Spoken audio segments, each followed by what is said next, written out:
pour rétablir le secteur manufacturier et faire travailler les Canadiens. Merci, Monsieur le Président. Je tiens aussi à remercier mon collègue de son discours. En fin de semaine, j'étais à une activité appelée Peace for Scarborough. À Scarborough, nous avons beaucoup de quartiers pauvres avec peu d'occasions économiques. J'étais là et j'ai parlé à des jeunes. Je leur ai parlé d'emploi. 2 m'ont dit qu'ils avaient un emploi à temps partiel. Ensuite, j'ai demandé qui voulait un emploi. Ils ont tous levé la main. Il y a donc un manque d'occasion pour les jeunes. Aujourd'hui, un rapport a été publié. On démontre qu'en Ontario, la main-d'œuvre à faible revenu a augmenté de façon considérable. La main-d'œuvre ontarienne est passée d'avoir 3 % des travailleurs qui gagnaient le salaire minimum à plus de 12 % Monsieur le Président. Ça démontre vraiment qu'au cours des 2 dernières décennies, les gouvernements libéraux conservateurs n'ont pas réussi à améliorer les conditions de vie des gens en Ontario qui vivent dans la pauvreté, surtout les jeunes qui ont besoin d'occasion. J'ai donc une question pour mon collègue.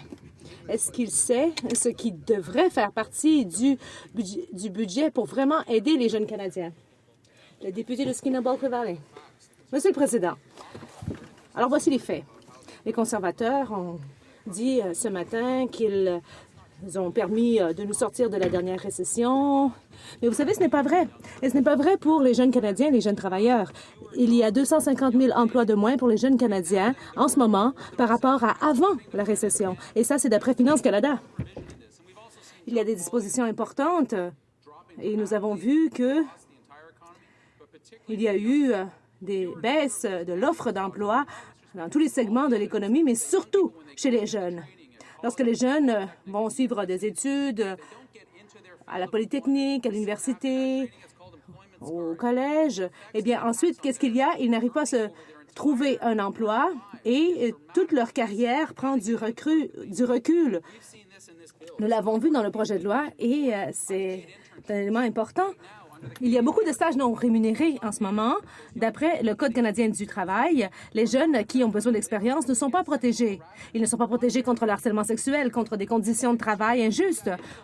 On aurait osé espérer que les conservateurs incluent le tout dans le Code du travail pour que les jeunes travailleurs puissent être protégés. Ils ont dit qu'ils le feraient, mais là, on regarde de près ce qui est écrit. Ils ne l'ont pas fait. Il y a l'Association des stagiaires, l'Association des étudiants qui ont indiqué, mais pourquoi est-ce que une entreprise canadienne embaucherait un stagiaire alors qu'il ne sera pas protégé contre le harcèlement sexuel? Les conservateurs avaient promis d'agir, mais n'ont pas agi. C'est quelque chose de très simple qui peut être fait pour protéger les jeunes travailleurs canadiens qui entrent sur le marché du travail. Les conservateurs ont fait un choix et ils ont choisi de ne pas agir pour aider certains des travailleurs les plus vulnérables, ceux qui se cherchent un stage, surtout les stages non rémunérés. Ils essaient d'acquérir de l'expérience parce que le marché du travail est si mauvais pour eux qu'ils essaient par d'autres moyens d'acquérir l'expérience qu'ils veulent tant aller chercher. Donc, il nous faut proposer cet amendement.